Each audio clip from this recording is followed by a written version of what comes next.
Hello, welcome back to The Zone, episode 19.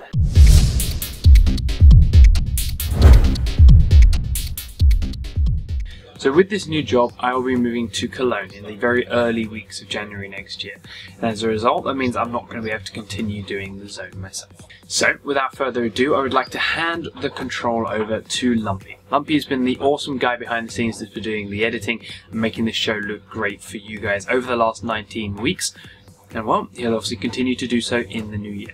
So, once again guys, thank you very much for tuning in. This show would be nothing without you, so for the last 19 weeks that we've been doing this, it is all about you guys, so thank you deeply. But for now, Lumpy, please take it away with your first episode of The Zone. Thank you very much, Panky. Hello everyone, I am Lumpy. I have been the editor of The Zone for all 19 episodes so far, and I will be continuing doing the editing for the foreseeable future. And I just want to say a massive thank you to Panky for doing all the shows up until now, and I do wish him all the best of luck when he goes over to Cologne in the new year. So what's this episode of The Zone going to be this week? Well, I am going to go a little bit old school and a little bit retro and go back into the past and go and play one of the games that has recently been re-released on Steam, and it was one of my favourite games on the PlayStation 1 when I was a kid. Final Fantasy VIII. Now this game when I was younger was amazing. The graphics were at the time were really cool, they're really interesting, and the artwork was fantastic for a typical Square Enix game that we expect today.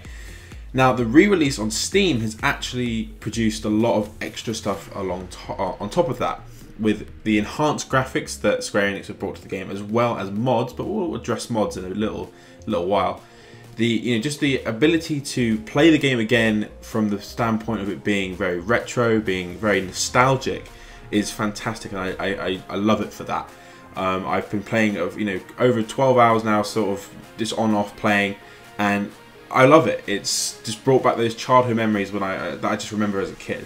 So what else have they done outside of upscaling the game to the PC market? Well, they have added a lot of the features that were involved in Final Fantasy VII's re-release earlier on this year.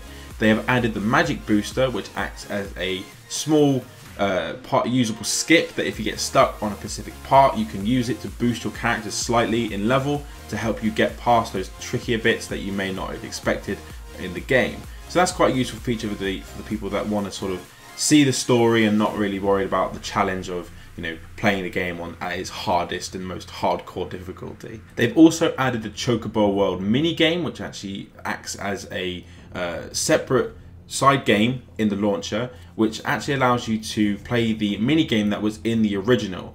The Chocobo mini game is a really fun little mini game that you can play, and it actually equates to the game when it actually enables you to unlock certain things within the main game as well, which is quite cool, and it ties it together very nicely. There are some small issues with the game that have sort of leaked over from the previous release of Final Fantasy VII into the new Final Fantasy VIII. The sound file quality is not as it should be.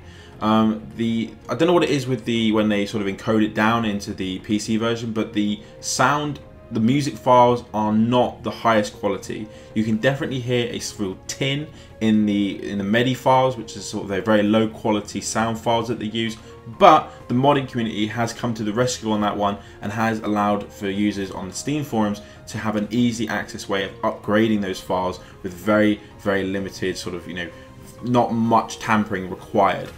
So if you are wanting to get the best of your sort of best quality sound out of it, I would highly recommend hitting up the Steam forums on the Final Fantasy page and checking out the mod side of it, because it does make your experience that much better if you're willing to put in the little extra legwork to get the sound up to scratch. Other mods that have been released are graphic enhanced mods. They've actually upscaled it even more, so if you're not happy with what Square Enix have done, you can actually mod it again and sort of increase it tenfold again. So if you are sort of a modder and it's a bit more tricky than the sound side, but if you want to see that extra sort of graphic enhancement, check out the side of the modding forums. It is really cool to see what people have actually come up with to increase a game that is quite close to my heart. So guys, if you are looking for a game to sink your teeth into leading up to Christmas and you haven't quite got anything, I'd highly recommend picking up Final Fantasy VIII. Even if you haven't played it before, there are no tie-ins to the original series. It is its own standalone game like every other Final Fantasy before it and after it. So if you just want something to play to sink in those hours before Christmas, I'd highly recommend picking it up on Steam. alongside maybe as well that of Final Fantasy VII. So guys, this has been episode 19 of The Zone. Head over to eu.alienwarearena.com/The Zone. Head over to the discussion threads, which I'll be starting up again. And this week we're going to be talking about what you guys want for Christmas. I personally are looking forward to the family side of it and also the food side of it, because I love Christmas dinners. Gotta love them. Can't not hate them. But maybe you guys are looking forward to something specific. Maybe you guys are looking forward to your top 10 list of what you guys want for Christmas for presents. So come over to the discussion threads and we'll be talking about that for the foreseeable weeks. Okay guys, that will be all it is time for The Zone this year. This is the last 2013 episode of The Zone. We'll be back on the 7th of January in the new year in 2014. I hope to see you guys there. Take it easy guys, enjoy your Christmas and New Year's. Thank you for watching.